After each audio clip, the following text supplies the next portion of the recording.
छात्र नेता कोई भगवान तो होता नहीं है। टेबल पीट के राजनीति करना चाहते हैं। तो फिर उनका इलाज करो तो पूरा करो। डिट्टो तरीके से लाइन इनकी छीड़ ना उठा दो इनके, तो मेरा नाम बदल देना, आप घुस जाएगा अंदर, इलाज कर दूंगा मैं, आज आपको बोल के जा रहा हूँ। आप अराजकता फैलाने वाले लोगों का क्या नाम भी लेना चाहेंगे आप? पुलिस में लगने से पहले वो चोरी करता था, डकैती करता था, इस बात का क्या प्रूफ है? वो पुलिस में लग गया तो वो पुलिस वाला हो गया। तो यूथ कांग्रेस की जो प्रेजेंट स्थिति है उसको आप किस तरह से देखते हैं? मैडम मैं उस पर नहीं जाना चाहता। मेरे परिवार के पास में तो कोई खेती बाड़ी का भी कोई संसाधन कोई है नहीं, मजदूरी सा करते हैं। कर रहे हो कि तू ब्राह्मण है, तू राजपूत है, तू जाट है, तू गुर्जर है। वो छात्र नेताओं से जुड़ी होती हैं कि वो किस तरह से बदसलूकी या फिर बदतमीजी करते हुए देखे जाते हैं। ऐसी बात नहीं है कि केवल मैं किसी करोड़पति खानदान से किसी मंत्री एमएलए विधायक का बेटा बनकर यहाँ टिकट मांग रहा हूँ। आपको दिन रात का फर्क न दिखे ना तो मेरा नाम बदल देना। आप इतने पैसे धरे होते तो यहाँ धूप थोड़ी मर रहे होते। इन एमएलए का इलाज करने का काम तो मैं इस बार करूंगा, चाहे मैं चुनाव जीतूं चाहे चुनाव हारूं। अपन तो स्पष्टवादी आदमी है, अंदर कुछ रखते ही नहीं है। ऐसे छात्रों के कौन से मुद्दे और परेशानी है जिनके लिए आप बार बार बोल रहे हैं कि मैं उनके मुद्दे और परेशानियों के लिए लड़ूंगा? तो विदेश तो बाद में भेज देना, एक बार राजस्थान विश्वविद्यालय की स्थिति को तो सुधार दो, तो वो बरमूट ही उतारते रहोगे शाम तक। खमाघनी राजस्थान, मैं हूं अफसाना और आप देख रहे हैं झलको जयपुर। राजस्थान में अगर छात्र राजनीति की बात की जाए तो राजस्थान विश्वविद्यालय का नाम सबसे पहले आता है। हमारे राजस्थान में कहा जाता है कि अगर आपको राजनीति में आना है तो इसके लिए ये बेहद ज़रूरी हो जाता है कि आपको राजस्थान विश्वविद्यालय में एडमिशन लेना पड़ेगा। इसी कड़ी में आज हमारे साथ जुड़े हैं राजस्थान विश्वविद्यालय के आगामी चुनावों के दावेदार मनमोहन शर्मा जी। मनमोहन शर्मा जी, आपका बहुत बहुत स्वागत है हमारे स्टूडियो में। जय श्री राम। मनमोहन जी, मेरा आपसे एक पहला सवाल है कि आप बहुत ही मध्यम वर्गीय परिवार से आते हैं। जैसा कि हम देख रहे थे कि आपका जो मेन काम है, आपके पिताजी जो हैं कृषि व्यवसाय से संबंध रखते हैं, तो कृषि व्यवसाय को छोड़कर या फिर अपने पुराने व्यवसाय को छोड़कर आपने अचानक ये राजनीति में आने का फैसला कैसे लिया? क्या कारण था इसके पीछे कि आपको राजनीति में आना पड़ा? देखिए मैडम, मैं आपके चैनल के माध्यम से दर्शकों को बताना चाहूँगा कि ऐसा कुछ नहीं है। कृषि फैमिली भी नहीं है मेरा परिवार, तो मेरे परिवार के पास में तो कोई खेती बाड़ी का भी कोई संसाधन कोई है नहीं, मजदूरी सा करते हैं और उससे अपना जीवन चला रहे थे। मेरे था बचपन से एक दिल में इच्छा थी कि मैं राजनीति क्षेत्र में काम करूं। वो किसी भी कारण से पैदा हुई, वो मैं नहीं बताना चाहता, पर वो इच्छा थी और उस इच्छा के लिए मेरे को प्लेटफॉर्म मिला जब मैं राजस्थान विश्वविद्यालय में अध्ययन के लिए आया। और उसके बाद से ही मुझे लगा कि यहाँ मुझे छात्र राजनीति करनी चाहिए और मैं पूर्ण रूप से अभी छात्र राजनीति एक्टिव पॉलिटिक्स कर रहा हूँ। मनमोहन जी, मैं आपसे थोड़ा और विस्तार से जानना चाहूँगी कि छात्र राजनीति के बारे में आपके विचार क्या हैं और छात्र राजनीति जो है वो छात्रों के जीवन में कितनी महत्वपूर्ण है? देखिए, छात्र राजनीति केवल छात्रों के जीवन में महत्वपूर्ण नहीं है। आज छात्र राजनीति से निकल के राजस्थान के सीएम बैठे हैं, जो अभी अशोक गहलोत जी साहब हैं, गजेंद्र सिंह जी साहब हैं, अपने बीजेपी के आप जो अभी प्रदेश अध्यक्ष हैं सीपी जोशी जी साहब हैं, कांग्रेस की आप बात करो महेश जोशी जी, रघु शर्मा जी, प्रताप सिंह खाचरियावास जी, जितने बड़े बड़े नाम मैं आपको गिनाना बैठूंगा, राजकुमार शर्मा जी, राजपाल शर्मा जी, पुष्पेंद्र भारद्वाज जी, जो जयपुर में अभी एक्टिव रूप से पॉलिटिक्स कर रहे हैं, इतने बड़े नाम गिनाने बैठूंगा तो फिर ये इंटरव्यू नाम गिनाने में चले जाएगा। इतने बड़े बड़े नेता इस राजस्थान के हैं जो इस छात्र राजनीति से निकल के आज इतने बड़े पदों पे पहुंचे। यहाँ तक कि नितिन गडकरी जी भी छात्र पॉलिटिक्स किए हुए हैं। तो ये तो एक राजनीति का मान लो या एक पहला कदम है जो हम मजबूती से, जितना मजबूती से रखेंगे, जितनी ईमानदारी से रखेंगे, जितनी सारकता के साथ में रखेंगे, उतना आगे जाएंगे। इस सोच के साथ में हम छात्र राजनीति कर रहे हैं। जी मनमोहन जी, ये तो बात रही सक्रिय राजनीति की और किस तरह से लोग छात्र राजनीति से एक बहुत बड़े लेवल तक पहुंचे। इसी के साथ जुड़ता हुआ मेरा आपसे एक सवाल है कि जिस तरह से आजकल एक पर्टिकुलर जाति, किसी समाज या फिर क्षेत्र को लेके जो राजनीति करी जा रही है, उसके बारे में आपके क्या विचार हैं? आप कैसे देखते हैं इन चीज़ों को?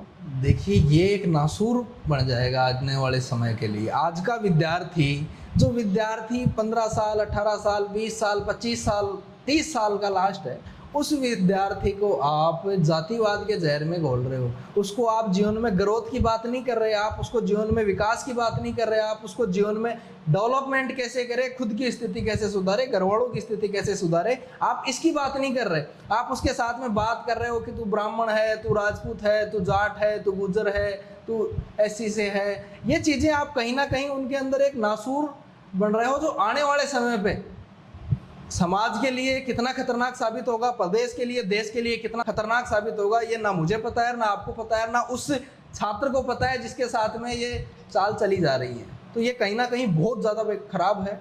इस स्थिति में सुधार लाने के लिए ही मैं तो काम कर रहा हूँ, और कुछ मौका मिलेगा जैसे जैसे तो और डेवलपमेंट करेंगे इसमें। मनमोहन जी, हम अक्सर देखते रहते हैं कि कुछ ऐसी खबरें आती हैं जो छात्र नेताओं से जुड़ी होती हैं कि वो किस तरह से बदसलूकी या फिर बदतमीज़ी करते हुए देखे जाते हैं, या फिर छेड़छाड़ को ही ले लीजिए। कई जगह पे आजकल कुछ ऐसे हादसे भी सामने आए हैं जहाँ पे एक पर्टिकुलर छात्र नेता हैं जो उनका नाम आया है। तो आप इस चीज़ को किस तरह से देखते हैं, आपके क्या विचार है इस चीज़ पे? देखिए, छात्र नेता कोई भगवान तो होता नहीं है। छात्र नेता एक छात्र है, जो छात्र था और बेचारा या तो घर वालों ने पैसे वैसे ठीक ठाक दे दिए तो छात्र राजनीति में आ गया, या फिर अंदर से दिल में इच्छा थी छात्र सेवा करने की तो छात्र राजनीति में आ गया। वही बात है मैडम, पुलिस वाले हैं, पुलिस में लगने से पहले वो चोरी करता था, डकैती करता था, इस बात का क्या प्रूफ है? वो पुलिस में लग गया तो वो पुलिस वाला हो गया। उसी प्रकार से वो छात्र था, वो पहले क्या करता था इस बात में किसी ने देखा नहीं, और केवल उसके डेकोरम को, तड़क भड़क को देख के लोगों ने अगर कहीं पद पे बैठा दिया या पद पे नहीं बैठाया हो, वो छात्र राजनीति में उसको तवज्जो दे रहे हैं, तो कल को ऐसी घटनाएं करेगा। इसमें तो कोई दोहराए वाली बात नहीं है, कोई भी कर सकता है, इसमें कोई ये वाली बात नहीं है। करेंगे ऐसे लोग, अगर राजनीति में आगे आएंगे तो क्या करेंगे वो। आपने देखा होगा कि कुछ छात्र होते हैं जो टेबल पीट के राजनीति करना चाहते हैं, अपने आप को दिखाना चाहते हैं कि देखिए हम ये कर सकते हैं आपके लिए, हम वो कर सकते हैं। बदसलूकियां भी करते हैं बहुत बार, आप स्टाफ के साथ ले लीजिए, अपने गुरुओं के साथ ले लीजिए। तो इसके बारे में आप क्या कहना चाहेंगे? इसके बारे में मैं स्पष्ट रूप से बोलता हूँ कि ये बहुत बहुत बहुत ज़्यादा गलत चीज़ है। छात्र राजनीति में गुरु भगवान के स्वरूप माना गया है। गुरु वो है जो बोलते हैं कि माँ बाप से पहले गुरु का सम्मान होता है। सारे गुरु सही नहीं होते, इस बात के लिए मैं भी मानता हूँ कि कई गुरु भी ऐसे होते हैं, कई बाबू भी ऐसे होते हैं जो जानबूझ के बच्चों को परेशान करते हैं। उनका इलाज करो तो ठीक से करो, ऐसे नहीं कि उनके आप टेबुलेट ठोक रहे हो, उनको गालियां दे रहे हो। और भी बहुत समाधान है, तो फिर उनका इलाज करो तो पूरा करो, जो औरों को भी सबक मिले। आप केवल सोशल मीडिया पर, व्हाट्सएप पे रील डालने के लिए, इंस्टाग्राम पे रील डालने के लिए आप उनको अपमानित कर रहे हो। बाहर आके खुशी से आप उनको सोशल मीडिया पे शेयर कर रहे हो, और आप सोचते हो कि यार प्रदेश का छात्र, पता नहीं है क्या छात्रों में भी क्या नया मुद्दा जागृत हो गया, मेरे को तो समझ आता नहीं है ये चीज़ें। ना मैं इन चीज़ों से ज़्यादा मतलब रखता हूँ। अपन तो काम करते हैं, कोई गुरु है उसका सम्मान करते हैं, कोई नहीं समझता उसको और किसी तरीके से समझा देते हैं, पर इन चीज़ों से दूर रहते हैं मैडम थोड़ा सा। मनमोहन जी, आप भी अध्यक्ष पद के दावेदार हैं, तो आप इन सारी चीज़ों को, इन चीज़ों से निपटने के लिए क्या ऐसे खास कदम उठाएंगे? आप चाहते हैं कि आप आगे बढ़ें, अध्यक्ष बने, तो आप क्या परिवर्तन करेंगे इन सारी चीज़ों पे? मैडम, मैं आपको ज़्यादा बड़ी बात तो नहीं कर रहा। मैं आज आपके चैनल के माध्यम से प्रत्येक दर्शक के साथ मैं ये वादा करके जा रहा हूँ कि आज वो राजस्थान विश्वविद्यालय में जाके घूमे, आराम से घूम फिर के फिर आए, घर पे आके रेस्ट करे। अगर मेरे को इन छात्रों ने मौका दिया राजस्थान विश्वविद्यालय की छात्र संघ अध्यक्ष की कुर्सी पे बैठने का, आपको दिन रात का फर्क न दिखे ना, तो मेरा नाम बदल देना आप। ये हमारा लोग, ये उल्टी सीधी हरकतें करने वाले लोग, ये जो जिसी की भी जो आप हरकतों की बात कर रहे हैं ना कि छात्र नेता ऐसे करते हैं, वो बाबू ऐसे करते हैं, डिट्टो तरीके से लाइन इनकी छीड़ न उठा दो इनके, तो मेरा नाम बदल देना आप। मैं आज आपको बोल के जा रहा हूँ, ऐसी कोई स्थिति आपको देखने को नहीं मिलेगी। विद्यार्थी वहाँ मुक्त होके, महिलाएं, आपकी बहनें, आप जैसे लोग वहाँ आज़ादी से, जैसे अपने घर में खुले दिमाग से रहते हैं ना, उस प्रकार से रहेंगे। किसी आवारा लोगों का वहाँ पे घुस जाएगा अंदर, इलाज कर दूंगा मैं। आज आपको बोल के जा रहा हूँ आपके चैनल के माध्यम से, ऐसी कोई घटनाएं नहीं होंगी। अगर मेरे को तो छात्रों ने गलती से मौका दे दिया, तो ये मान लो ना, छात्रों ने मेरे को अध्यक्ष का मौका नहीं दिया है, उनके ऊपर लगाम लगाने का मौका दे दिया है। और ऐसा विश्वविद्यालय को बना दूंगा कि जो छात्रा अंदर इंटर्ड होगी, उसको घर जैसा माहौल अगर विश्वविद्यालय में न मिले, तो मैं आज आपके चैनल के माध्यम से जाके बोल रहा हूँ मैडम, 1 महीने में छात्र संघ अध्यक्ष के पद से ही इस्तीफा दे दूंगा। मेरे को कोई जरूरत नहीं है ऐसे पद की, जो पद मेरे को, मेरे छात्र छात्राओं, भाई बहनों के लिए सुरक्षित वातावरण पैदा करने में कारगर साबित ना हो। मेरे को कोई ज़रूरत नहीं है, ये मैं आज आपको बोल के जा रहा हूँ। जी मनमोहन जी, ये बात तो रही है गुंडागर्दी की या फिर असामाजिक तत्वों की। हमने अक्सर देखा है कि राजस्थान यूनिवर्सिटी को ले लीजिए या फिर पूरे जयपुर शहर को ले लीजिए, चुनावों के प्रचार प्रसार को लेके छात्रों में एक अलग तरह का उत्साह रहता है। उस उत्साह के चलते पता नहीं कितने नुकसान होता है। आपने जगह जगह देखा है दीवारों पे तरह तरह के पोस्टर्स और सेलिब्रिटीज़ को बुलाना, बड़े बड़े शोज़ करना, तो इन सारी चीज़ों के बारे में आपकी क्या विचार है? आप क्या कहना चाहेंगे इस पे? देखिए, पोस्टर्स का तो मामला ये है, पोस्टर, होर्डिंग, बैनर जो हमारे भी लगे हुए हैं पूरे शहर में, राजधानी में, लगभग आसपास की विधानसभाओं में भी लगे हुए हैं। उनका तो मोटिव ये है कि हम छात्रों तक या आम लोगों तक हमारी आवाज़ पहुंचाना चाहते हैं, क्योंकि ये प्रदेश स्तर का चुनाव है और पूरे प्रदेश के विद्यार्थी यहाँ पे पढ़ते हैं राजस्थान विश्वविद्यालय में। तो हम चाहते हैं कि हर बच्चे तक हमारी उपस्थिति दर्ज हो जाए, डायरेक्टली इनडायरेक्टली रूप से। और बात रही बड़े बड़े सेलिब्रिटियों की, इन लोगों की, तो ये तो बाहरी लोग हैं। हमारे पास में तो मैडम इतने पैसे धरे नहीं, और इतने पैसे धरे होते तो यहाँ धूप थोड़ी मर रहे होते। जिनके पास में इतने पैसे धरे हैं वो देखो ना आप कहाँ अपने जीवन के आनंद ले रहे हैं। तो हम तो ज़मीन से जुड़े हुए लोग हैं, पहले भी धूप में काम किया करते थे, अभी भी धूप में काम कर रहे हैं, आगे भी धूप में काम करेंगे। विद्यार्थियों ने मौका दिया तो वो लोग वो हैं जो अपनी राजनीतिक तड़क भड़क दिखाने के लिए छात्र नेताओं का यूटिलाइजेशन करते रहते हैं, अपना नाम करने के लिए छात्रों को ऐसे प्रोग्राम करवा देते हैं जो कहीं ना कहीं गलत है। छात्रों के साथ में छात्रों का ही संबंध रहना चाहिए, बाहरी एमएलए विधायकों का क्या काम है वहाँ पे, ये गलत है मैम, बहुत ज़्यादा। मनमोहन जी, हम अक्सर देखते हैं कि छात्र संघ चुनावों में बड़ी बड़ी पार्टियां भी अपना योगदान देती है, तो आपके क्या विचार है इन सारी चीज़ों के बारे में? और क्या हम आपसे भी एक्सपेक्ट कर रहे हैं कि आप भी आने वाले समय में किसी एक बड़ी पर्टिकुलर पार्टी का टिकट लेके वो चुनाव लड़ेंगे? देखिए मैडम, पार्टी ने एक अग्रिम संगठन बना रखे हैं, चाहे आप कांग्रेस की बात कर लो, चाहे आप बीजेपी की बात कर लो। उन्होंने एबीवीपी के रूप में अपना संगठन दे रखा है, कांग्रेस ने एनएसयूआई के रूप में अपना संगठन दे रखा है, बाकी जो पार्टियां संगठन है उन्होंने भी अपने अपने संगठन दे रखे हैं और उनका पर्टिकुलर प्रदेश अध्यक्ष बना रखा है। तो फिर उन ऊपर वाले लोगों को इसमें इंटरफेयर नहीं करना चाहिए। मेरी तो राय मानना ये है कि जो ऊपर के लोग हैं फिर प्रदेश अध्यक्ष ही बना दिया तो उससे ऊपर फिर उस पार्टी संगठन में कुछ नहीं होना चाहिए।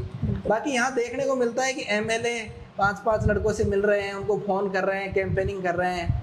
इन एमएलए को इलाज करने का काम तो मैं इस बार करूंगा, चाहे मैं चुनाव जीतूं चाहे चुनाव हारूं। ये तो मैं आज आपको बोल रहा हूँ। इन एमएलए को इनकी विधानसभा में नहीं बताऊँ कि कैसे ये वहाँ राजस्थान यूनिवर्सिटी में जाके हमारे जैसे गरीब घर के छात्रों की मेहनत को, संघर्ष को दबा देते हैं, कुचल देते हैं, केवल इसलिए कि एमएलए आएगा तो हर आदमी इसकी रिस्पेक्ट करेगा।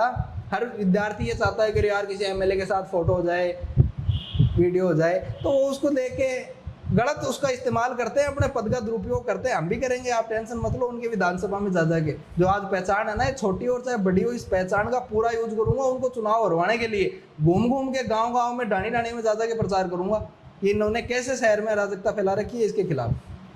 तो मनमोहन जी, इन अराजकता फैलाने वाले लोगों का क्या नाम भी लेना चाहेंगे आप, या फिर किसी चीज़ का इंतजार कर रहे हैं? मैं मेरे चुनाव का इंतजार कर रहा हूँ मैडम, और किसी चीज़ का इंतजार नहीं कर रहा। ये निपट जाए शांति से एक बार, 15 दिन 10 दिन के लगभग हो जाएंगे ये पूरे, फिर मैं आपके चैनल पे आके नाम भी लूँगा और उनके कारनामे भी बताऊंगा और उनके सब कुछ बता दूंगा मैं तो आपको। अपन तो स्पष्टवादी आदमी है, अंदर कुछ रखते ही नहीं है, जो जैसे हैं वैसे आपके सामने बैठे हैं, कोई दिखावा नहीं है, कोई डेकोरम नहीं है, बिल्कुल साधारण तरीके से काम करते हैं। जी मनमोहन जी, ये तो रही राजनीति की बात, बाहर के लोगों के इंटरफेयर की बात। मैं आपसे जानना चाहूँगी कि आने वाले चुनावों के लिए आप किस तरह से तैयारियाँ कर रहे हैं और किस तरह की तैयारियों में जुटे हुए हैं? मैडम, तैयारी मैं आज से तो कर नहीं रहा, तैयारी में पिछले 3-4 साल से तैयारी कर रहा हूँ, लगातार कर रहा हूँ। पहले मेरे एक साथी थे जो चुनाव लड़ने का प्लान कर रहे थे मेरी टीम से, किसी कारणवश वो चुनाव नहीं लड़ पाए, कोई क्राइटेरिया में फिट नहीं बैठ पाए थे, इसलिए वो चुनाव नहीं लड़ पाए। अब हमारा ग्रुप वापस से मेरे नाम के ऊपर सहमत हुआ है और हम सारे लोग मिलकर चुनाव लड़ना चाहते हैं। एनएसयूआई से मैं टिकट मांग रहा हूँ, पार्टी संगठन टिकट देती है तो पूरा सम्मान के साथ में उसकी जिम्मेदारी का निर्वहन करेंगे। पार्टी संगठन अगर टिकट नहीं देता है तो फिर हम निर्दलीय अपना भाग्य आजमाएंगे। ये चीज़ें हैं, ओपनली बोल के जा रहा हूँ, इसमें कोई लाग लपेट वाली बात भी नहीं है। पार्टी संगठन टिकट देगा क्योंकि मेहनत भी कर रहा हूँ। ऐसी बात नहीं है कि केवल मैं किसी करोड़पति खानदान से, किसी मंत्री एमएलए विधायक का बेटा बनकर यहाँ टिकट मांग रहा हूँ। मैं ज़मीनी स्तर पर संघर्ष करके टिकट मांग रहा हूँ। अब उनका हक बनता है कि मेरे को टिकट दें। पार्टी संगठन में मैं पिछले 5 से 6 साल से काम कर रहा हूँ। पहले मैंने यूथ कांग्रेस में काम किया, उसके बाद में मैं एनएसयूआई में काम कर रहा हूँ। जब से मैं छात्र राजनीति में एक्टिव हुआ हूँ, आज भी मैं पार्टी संगठन के पूरे अग्रिम संगठनों के काम देख लो, और चाहे मेन पॉलिटिक्स के काम देख लो, कोई धरना प्रदर्शन जो भी होता है, मैं वहाँ पे अपनी उपस्थिति दर्ज करवाता हूँ अपनी टीम के साथ में। इसलिए मैं अपना हक मांग रहा हूँ। हक अगर नहीं देंगे तो मेरे तो दर्द होगा, और दर्द होगा तो वो दर्द आप पूरे प्रदेश को देखने के लिए मिलेगा। मनमोहन जी, यूथ कांग्रेस की बात कर रहे थे आप, तो यूथ कांग्रेस की जो प्रेजेंट स्थिति है उसको आप किस तरह से देखते हैं? मैडम, मैं उस पर नहीं जाना चाहता।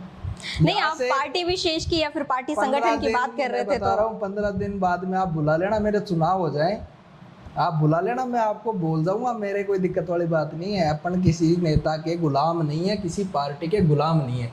मैं अगर किसी का गुलाम हूँ तो इस छात्र शक्ति का गुलाम हूँ। वो मेरे को जब चाहे यूज में ले सकती है, वो मेरे को जब चाहे अपनी परेशानी बता सकती है, तकलीफ बता सकती है। मैं किसी नेता का गुलाम बन के राजनीति नहीं कर रहा हूँ। मैं अपने दम पे, अपनी कमाई पे, अपनी मेहनत के दम पे यहाँ पे राजनीति कर रहा हूँ मैडम। किसी भूमाफिया के, किसी बड़े बड़े एमएलए विधायक मंत्रियों के पैसों से यहाँ राजनीति करने नहीं आया हूँ।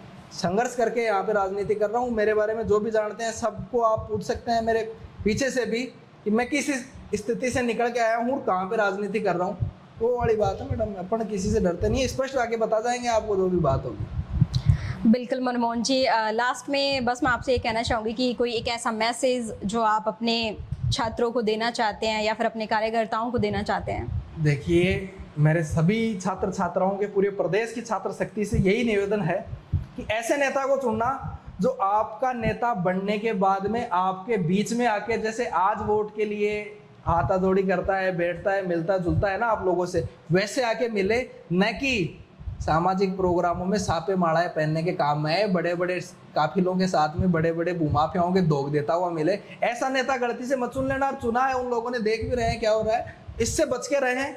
साफ को चुने, स्वच्छ को चुने, अच्छे को चुने, जो आपके लिए लड़े। क्योंकि छात्र नेता का मतलब, मैं ये मानता हूँ, छात्र नेता का मतलब ये नहीं है कि मैं छात्र संघ अध्यक्ष बन गया, चुनाव हार गया, जीत गया और मैं अपनी विधानसभा की तैयारी शुरू कर दूँ। छात्र नेता का मतलब ये है मैडम कि जिन मुद्दों को छात्रों के लिए उठाया था ना, उन मुद्दों का मैं समाधान भी करूँ। उन छात्रों को, जिन परेशानियों को गिना गिना के मैं पदों पे बैठ गया, उन परेशानियों को इससे निजात दिलाने का काम भी करूँ। इसलिए छात्र संघ अध्यक्ष होता है। छात्र संघ अध्यक्ष दिखाई नहीं देते सोशल मीडिया के अलावा कहीं पे। अब सोशल मीडिया आज का चलता है पैसे के ऊपर, और पैसा उनके पास में आ जाता है बहुत। तो मैडम कहीं ना कहीं एक दूसरे से कांटेक्ट होके चल रहा है। मुद्दे परेशानियां बार बार सुनने में आ रहा है कि मुद्दे और परेशानियां। ऐसे छात्रों की कौन सी मुद्दे और परेशानियां हैं जिनके लिए आप बार बार बोल रहे हैं कि मैं उनके मुद्दे और परेशानियों के लिए लड़ूंगा? मेरा सबसे बड़ा मुद्दा है निःशुल्क उच्च शिक्षा। उसको लेके मैं सीएम हाउस घेराव भी कर चुका हूँ। बड़े स्तर पे 4 से 5 हज़ार विद्यार्थियों के साथ में मैंने ये प्रोग्राम भी किए हैं। हम 39-40 दिन तक राजस्थान विश्वविद्यालय के मुख्य द्वार पे भी टीम के साथ में धरने पे बैठे हैं। ऐसे ऐसे हमने काम किए हैं। वो समस्या, ऐसी समस्या है कि आज राजस्थान के सीएम साहब विदेश भी बच्चों को फ्री में पढ़ने के लिए भेज रहे हैं। तो विदेश तो बाद में भेज देना, एक बार राजस्थान विश्वविद्यालय की स्थिति को तो सुधार दो। वहाँ पे तो कम से कम विद्यार्थियों को फ्री में निःशुल्क शिक्षा दे दो। आप विदेश भेज के क्या हासिल कर दोगे? जितने खर्चे में 100 विद्यार्थियों को आप विदेश भेज रहे हो, उतने तो सारे विश्वविद्यालय का खर्चा है। तो आप पहले उसको तो एक बार सुधार दो, जो बेचारे गरीब घर से आके बच्चे यहाँ पे पढ़ रहे हैं। इसके अलावा आप हॉस्टलों की स्थितियाँ देखेंगी तो वो बिल्कुल ही निम्न स्तर की सुविधाएं आप उन्हें बोल सकते हो। उनके कपड़े धोने के लिए भी मैडम वॉशिंग मशीन तक आज में नहीं है उनके।